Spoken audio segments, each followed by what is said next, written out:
Hello and welcome to Blooming Great Books. Today we're sharing our 6 top quarantine reads, all picked for pure escapism. So the next book that we are going to be diving into on our quarantine reads is Normal People by Sally Rooney. Now this book, absolutely epic, and the TV series is coming this weekend, I think the 25th of April. I think the biggest stress in my life right now is am I going to be able to watch it from New York? Because it's on iPlayer, isn't it? I agree, it's a very stressful point.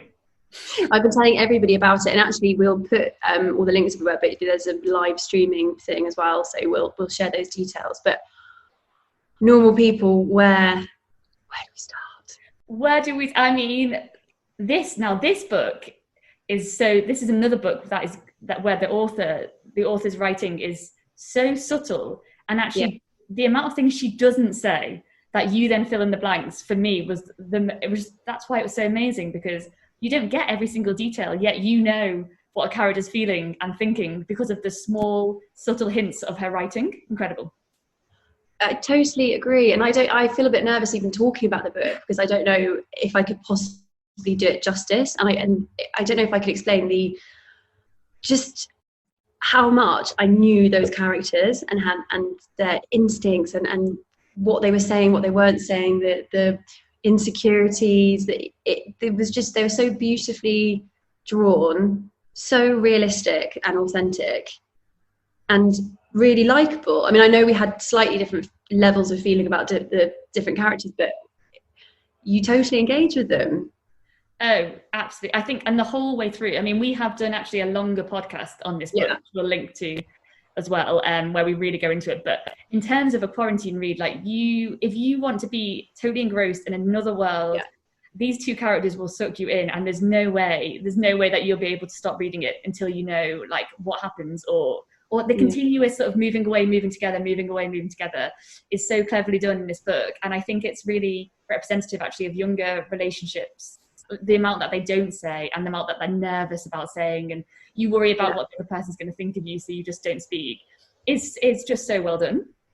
And also growing up and learning how to be yourself and make decisions for yourself and explore what you want in life, but also having this attachment to another person, and how we all know how challenging that can be.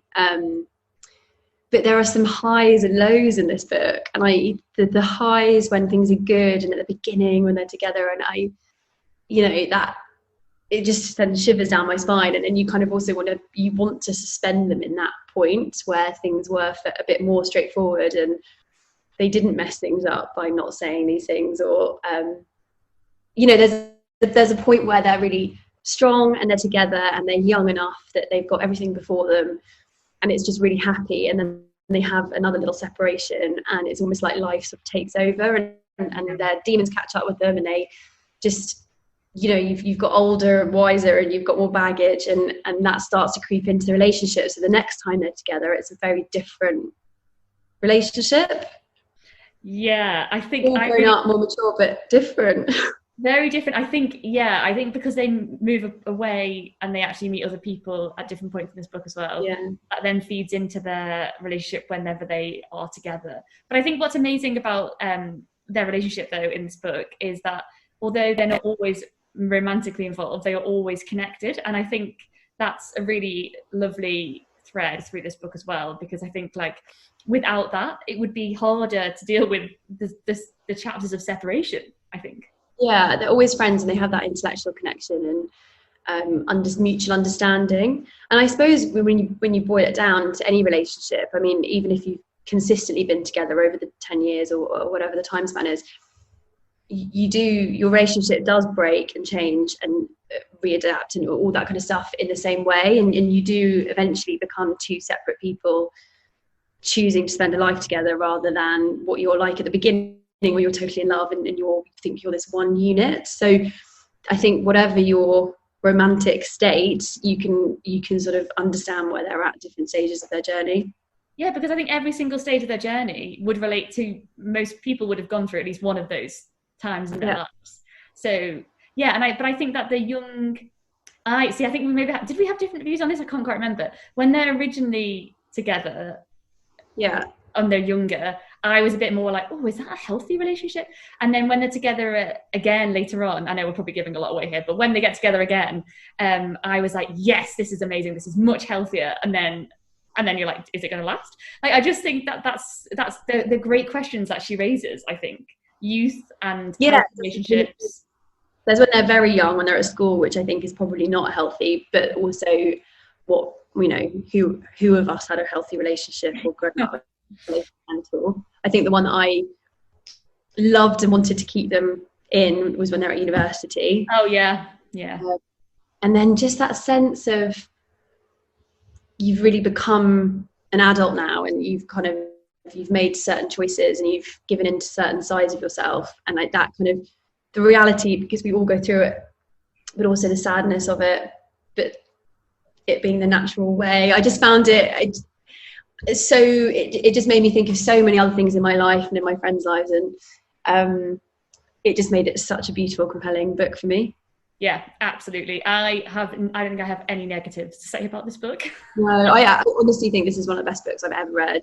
Me too. Just in terms of the structure, the characters, the length of it, there's nothing that would turn you off it. And there are some darker themes. It's not happy clappy. And it does get into the gritty. I think this book more so than the other books we've discussed actually in our quarantine reads. I think this one has darker undertones, and I think that you really go there with the characters during those darker times in their life. But actually, to me, that really added to it, because not only do you see their sort of friendship or their relationship flourish during those times, I think it makes those bonds feel stronger. So when you're reading it, you are like, they are connected, they have a chemistry, they have something that always connects them, and it's almost as if only the other person can make them feel whole. And although I don't 100% agree with that in life generally, that you need another person, in their case, it just feels like they have this connection that is just unshakable and unbreakable. I thought it was amazing. Yeah, and I wouldn't even say it's that they make each other whole. It's more that they just know each other, and they mold so well around each other's weaknesses and strengths, so that they can support each other and bring out better sides of each other as well, because they're so well fitted in that way. Yeah. But they're not always well fitted in that way. I feel like that's what's great about it, because it's like a normal relationship. Sometimes actually they bring out the worst in each other, and that's normal as well. I don't know, like I say, normal people. It's about normal people, but it's so good. I was going to say this book is probably the most realistic out of closest to probably a lot of people's situations and real life, than the other books that are a bit more fantastical and further away. This is about growing up, it's about learning about yourself, it's about falling in love, falling out of love. It's very Western, and it's very psychological. Yeah, and I think you're right, actually. I think this one is less of a transporting into like a deep other culture or a real other state of mind. I think this one's more about just really getting into the characters' heads and like living, almost being transported that way, rather than like very, very different to sort of Bel Canto in that style. Totally, you're going straight into their world, but their world isn't too dissimilar from probably what a lot of us have experienced. Mm-hmm. So anyway, read this book immediately. It's fantastic. Sally Rooney. Before Sunday. Yeah, so let's quickly talk about the TV series. So we've got to watch it. Those trailers are smoky. I haven't seen the trailers yet. You haven't seen the trailers? Oh, it's we hadn't discussed that, actually. The book is very sexy. Get a lot of detail, and I feel like from the trailers, the show is going to be very similar. Really? Well, I'm like, I you sent me some links, but I'm like, I want to be in the right. I want to sit down and I want to really like savor it and have a snack and that kind of stuff. So I haven't seen any trailers yet, but I'm also a bit nervous because I just love the book so much. And one of the best things about reading, we often talk about, is that you go to this other world in your head, and it's so rich and colourful and noisy and everything. And then when you watch a TV show and they're telling you quite clearly, oh, they're thinking this, they're doing that, and this is the character, it can be so disappointing. Totally agree. I think the good thing about this is I'm pretty sure Sally Rooney's been heavily involved. So what I'm hoping is that there's because obviously a lot of the unspoken bits in the book are like the most interesting, juicy bits. I think that hopefully they'll do that sort of thing where no one speaks, but they have like a face expression. and you just know what they're trying to say. Because that is one of the best things about this book, isn't it? Is that you understand them. There's so much subtlety, there's so much not said, and you fill in those gaps. So if this was a kind of Hollywood takeover where they're telling you everything you need to know and everything you need to be aware of, and giving you all the facts for the future, as so many TV shows do, it would just be heartbreaking. It really would. Yeah, they can't do it. Although like now I'm like, I really want to reread it before I watch it, but I don't think I have time. No, not with all the quarantine Zoom calls. I mean, I'm up to 3 quizzes or something this weekend anyway, but you could reread it because it is quick, and you we've said when we did the longer one, both of us didn't want to go anywhere or talk to anyone when we were reading it, did we? No. I was actually had to get ready to go out, and I had James reading the chapters to me because that was the only way that he could convince me to get myself going and not just sit reading the book. Back when we used to go outside. How strange.